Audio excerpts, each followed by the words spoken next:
Bonjour, chers amis et visiteurs du blog supersenior.ch.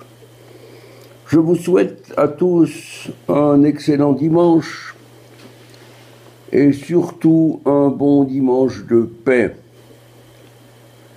Permettez-moi de revenir rapidement sur le sujet de Notre-Dame et des projets qui tournent autour.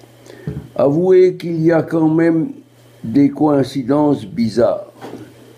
L'île de la Cité, pour ceux qui la connaissent, est un trésor qui contient des monuments protégés. Il y en a des quantités. Et là, curieusement, on nous a ressorti un projet juste après l'incendie de la toiture, de ce qui gêne, de Notre-Dame. Et ce projet coïncide parfaitement avec les vues de ceux qui ont commandé un rapport à un bureau d'architectes très connu, naturellement. C'est un bureau qui s'appelle Perrault et Bellaval, et ce rapport a été commandé par François Hollande et Anne Hidalgo en décembre 2015. Et dans ce rapport, on dit évidemment ce projet n'a aucune chance de voir le jour. Aucune chance. Mais par hasard, le 15 avril, ce qui gênait le projet a été détruit. Détruit par le feu. Des poutres de chêne vieilles de 800 ans ont brûlé comme un fétu de paille. On se demande pourquoi.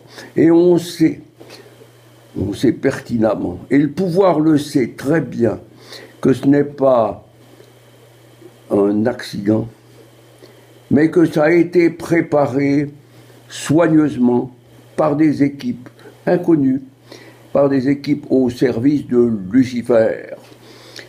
Ces poutres ont été préparées selon des renseignements que mes amis et moi avons obtenus, des faits semblables, semblent ahurissants. Mais ces poutres ont été préparées et faites et arrangées de sorte que si par hasard il y avait du feu, eh bien ça grille rapidement. C'est ce qui s'est passé devant nos yeux. Voyez-vous, le projet que je vous présente ici, c'est ce fameux projet de dalles en verre qui recouvre l'esplanade devant Notre-Dame et une dalle en verre qui se met juste au-dessus de la nef puisqu'il n'y a plus ce fameux toit. Et il a fallu que ce toit brûle pour faire justement la place. Mais dans le projet, on dit ce projet n'a aucune chance de voir le jour. Mais depuis le drame du 15 au soir, où le monde entier a vu ses poutres brûler comme de la paille, on assiste à un véritable bal de coïncidences. C'est un miracle. On arrive maintenant à créer à l'île de la Cité environ 100 000 mètres carrés nouveaux, ayant une valeur foncière dépassant le milliard d'euros. Et ça peut être fait grâce au toit qui a disparu. Il y a 35 propositions de rapport avec un projet révolutionnaire, une dalle transparente à la place du parvis. Et en plus, il y a maintenant un toit transparent avec une aiguille qui remplace la flèche, une aiguille maçonnique évidemment, du style des amis et des promoteurs d'Emmanuel Macron. Cela veut dire que les donateurs ont fait des dons, mais ces dons sont en fait des investissements. Ce que nous devons faire, nous chrétiens, c'est nous opposer fermement à toute modification de la structure extérieure de la cathédrale. Il n'est pas question de raser ce qui reste du toit, de faire un toit plat, de faire une passerelle, pour que là, les touristes puissent, après avoir payé naturellement en cash, pour que ça entre dans le porte-monnaie des donateurs. Non. Il faut reconstruire Notre-Dame comme auparavant. Et je vous invite, chers amis, à lutter de toutes vos forces si vous êtes chrétien, si vous êtes français et que vous tenez à votre pays. Nous allons dire non à tous ces projets. Et le dimanche 12 mai, ceux qui le peuvent se rendront place Saint-Augustin à Paris, où il y aura une cérémonie à la mémoire de Sainte Jeanne d'Arc, cette sainte qu'il faut prier fermement, afin que nos ennemis lucifériens mordent la poussière et cèdent la place à la France chrétienne. Voilà, chers amis.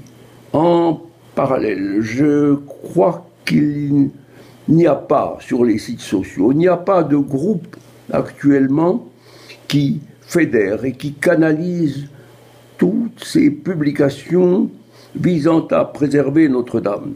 Eh bien, je crois que je vais, avec quelques amis, nous allons monter un groupe Facebook pour la protection du patrimoine, la protection de la cité. Nous allons réfléchir au titre.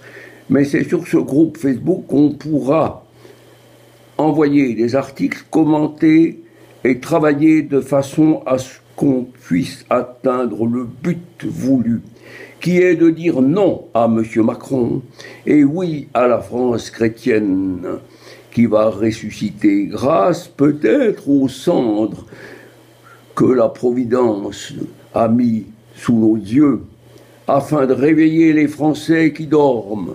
Alors debout, chers amis, allons-y et faisons mordre la poussière à ceux qui usurpent le trône du Christ roi. Parce que le roi de la France, le vrai roi, c'était le Christ. Et le roi n'était que le lieutenant du Christ. Et le lieutenant du Christ, nous savons qui il est. C'est Monseigneur Louis de Bourbon, duc d'Anjou, que vous pouvez atteindre facilement en ouvrant le site de la Maison de Bourbon, www.legitimité.fr, comme ça se prononce, Legimiti.